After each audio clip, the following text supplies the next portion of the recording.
Hi, I'm PJ from TreelineUSA.com. Since 1998, we've been selling wood carving tools for wood carvers across the world. And quite often we have people call us and ask, what do I need to get started in hand carving? So today's video, I want to demonstrate for you some of the basic tools you might need to get started, some basic cuts, how to sharpen your tools, a little about wood to kind of help you get your feet wet and help you get started.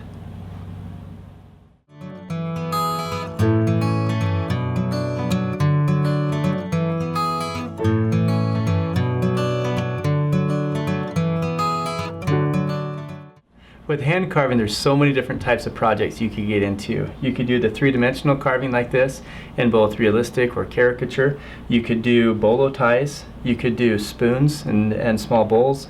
You could do some whittling type projects like the ball and cage or a star like that. A lot of simple projects, or even like a relief carving where you're taking the background and dropping that down to make the picture stand out. You can even carve golf balls. Really, no material is safe when you get into hand carving. There's so many things you can get into.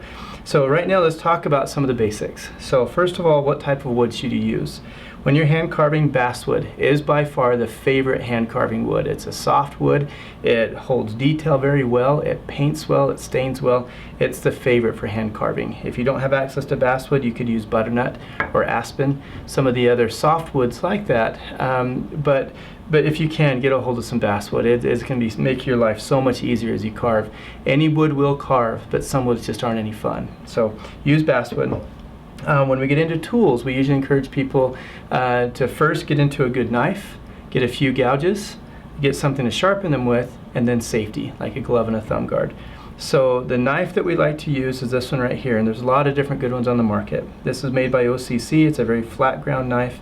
But the nice thing about a knife that allows you just to be able to shape wood very, very quickly. And so it cuts clean, it cuts fast, they come sharp right out of the package. So usually a knife would be a real common one to start with. And then for the gouges, usually you're going to use, the two most common would be like a U-gouge like this, and also a V-tool. Gouges allow you to make shape-specific cuts. So for example, a knife would have a really hard time making the same texture that this gouge will make. And so as I carve with this, you'll see that it just leaves a nice kind of a scallop type texture. So whenever you need that U-shaped texture in your projects, that's when you use a gouge.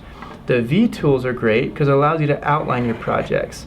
And so you see that you can kind of take that and it gives you kind of that V-shaped trough as you're outlining, or say you're doing texture, like hair or fur texture. The V-tool does a really good job of doing that stuff. So those two are the common ones. There's hundreds of different profiles available, but usually those two are your most common. So after you have a knife, a couple of gouges, then the next thing is to get into sharpening. And so for sharpening, typically you use a leather strop.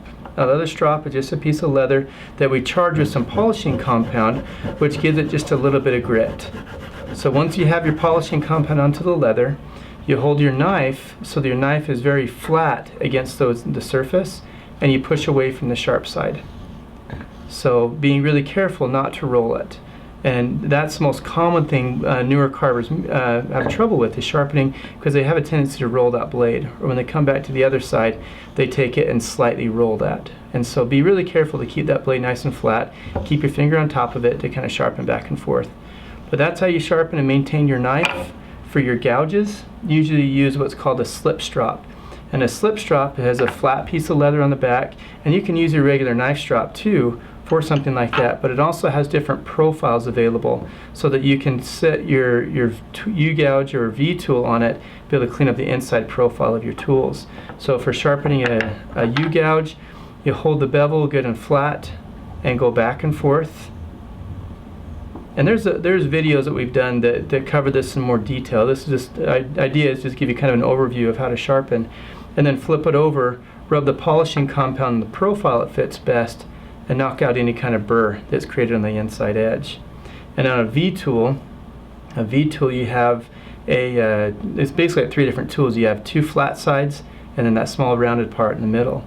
So for V-tools, hold the bevel flat, pull away from your sharp edge, and then make the same number of passes on each side. Usually you'll make probably about 10-12 passes on each side, and again being careful not to roll it. You want to keep that good and flat against that leather, and then flip it over and knock out any kind of burr that's created on the inside edge.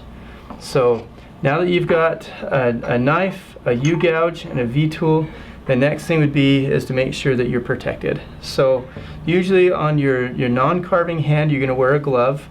Really anything is better than nothing, but usually like a Dyneema or Kevlar is probably ideal. The gloves that we sell here, the red ones, are made out of Dyneema and stainless steel, so it's a great cut-resistant knife or glove. It's not going to stop a direct puncture cut, but it should slow down, if not stop, all of the slashes that you might get. And then on your carving hand, typically wear a thumb guard. So with the thumb guard on, as you're doing back cuts, that helps protect your thumb from getting those little nicks and scratches you might get as you do your back cuts. Usually you try to drop your thumb below the surface so that doesn't happen. But that way, if you leave it up there, you're not going to get hurt. So last thing I want to cover is just a couple of your basic cuts. So you saw with the gouges, we can make different textures with those. With a knife, usually you have what's called a push cut, where you use your thumb as a fulcrum and shave off wood like this. You also have your back cut, where you put your thumb against the wood and you draw back towards you, and then that will allow you to kind of shave off wood again very quickly and with a lot less fatigue.